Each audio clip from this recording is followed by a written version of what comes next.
Hi everyone. So in this video I'm going to show some real-world application. It'll be a stretch, let's face it, on this one, but the concept's the same idea, okay? So we're going to use a radical notation to rewrite each expression, simplify if possible. So basically what I've got is a rational expression here where I have a rational exponent and a fraction. Now you can rewrite this. The numerator of this exponent is going to be your power here, okay? And your denominator is going to be the radical. So, and you can do this two different ways. You can rewrite a to the m over n as the nth root of a to the m, or you can write it as the nth root of a quantity to the m power. All right, so you can write it two different ways there. They're saying the same thing. Sometimes people get confused with this. They get the m and n confused. So what I tell them is, think of it this way. The m on the numerator is like a power on a power line that's overhead. And the n is like a root cellar, which is on the basement kind of thing, right? And a root is a radical, power being an exponent. All right, so let's work this idea and see what's happening. So I've got 9 to the 3 over 2 power. I can write this thing two different ways. Plus, there's my black. You can write it as 9 cubed and then take the square root, or you can write this as the square root of 9 and then cube it. Okay, so there's two different ways to write this. The question is, which one's better? There was a time when intermediate algebra where I did not allow calculators. I mean, now if you're my online student, I allow that. But back in the day, 15 years ago, we had a department rule where we did not allow that. So what I'm about to tell you was really, really critical. Which one's the better choice? Hopefully it's obvious to you which one. But let me use a demonstration real quick here, okay? True story. This is a story about why we got central air in my house. What you're seeing here is the plan view looking down on my house. Here's a living room, kitchen, master bedroom, and then 2 bedrooms. That's a bathroom here.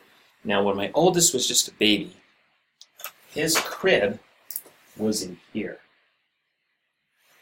Now, in the spring, back when we first moved into our home, we had a swamp cooler.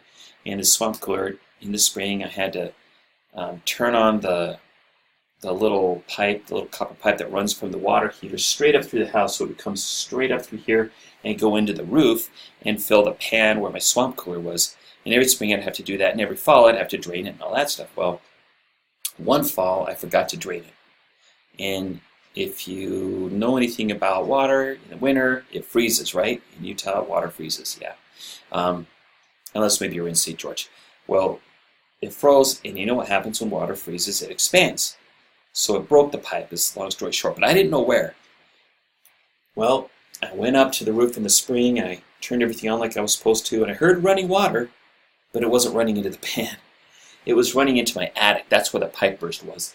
And it was streaming into the roof of my son's bedroom, and all that insulation was covering it up, and it was buckling, and I was like, oh, I had to turn off all the water. It was awful. And I'm a math guy, right? I don't know how to fix things. Some math guys do it. I'm not one of them. So I called restoration people. They came in and said, yeah, we'll go ahead and fix it. We'll have to cut off some of the roof and replace the insulation, remold everything and everything. But all the insulation dust is going to come down, so you're going to want to move your son into a different room. So I said, oh, yeah, I can do that. So here's what I did. I thought, well, what if I just take the front part of this crib out and just kind of work this crib around here, right? And I got to about there using my 3 sides of the crib, and I got stuck. So I had to force that thing apart, and eventually I finally got it in here. But this part right back here was broken. So all I have to say for that is God bless duct tape, because duct tape was a wonderful thing. It survived that kid, and then 2 more kids, including my second son, he was that one kid who was like, yeah! Right? He was that spazzy kid in the crib, and I'd sit there watching bouncing up and down in the crib, and that duct tape really held really well. Moral of the story here is this. Had I pulled this thing apart, all 3 pieces apart, put it in this room, and then built it back up, it would have been a lot easier than what I was trying to do, right? Moral of the story, break it down, build it back up. Break it down, then build it back up. Don't try to make this thing way too hard. 9 times 9 times 9, oh, crazy.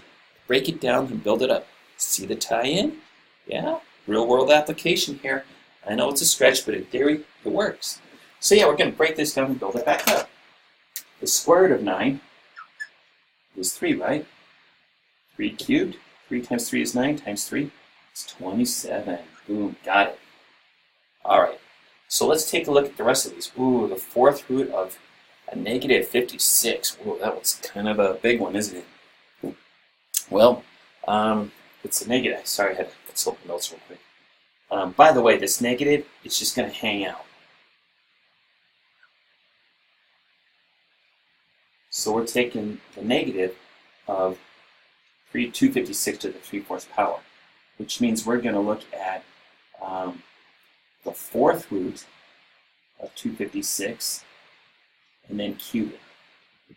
Now the fourth root of 256 is going to be 4. That's what I just consulted there. And then we cube that. We'll get a negative 64, I believe, right? Yep. Okay. Sorry, that was a little bigger. You're going to see that number pop up a lot as it turns out. Let's look at the square root of a negative 32. You're like, well, wait a minute, can I do this one? You can, right? It's negative, yeah, but your root's going to be an odd number, so we're okay. So let's take a look at the fifth root of a negative 32 and square that. The fifth root of a negative 32 is a negative 2 that we square, and you'll get a 4. This guy here, let's take the square root of 1/4, and then we'll cube it. Square root of 1 is 1. Square root of 4 is 2. We'll cube that. You're going to get 1/8. And then, oh man, what about this one?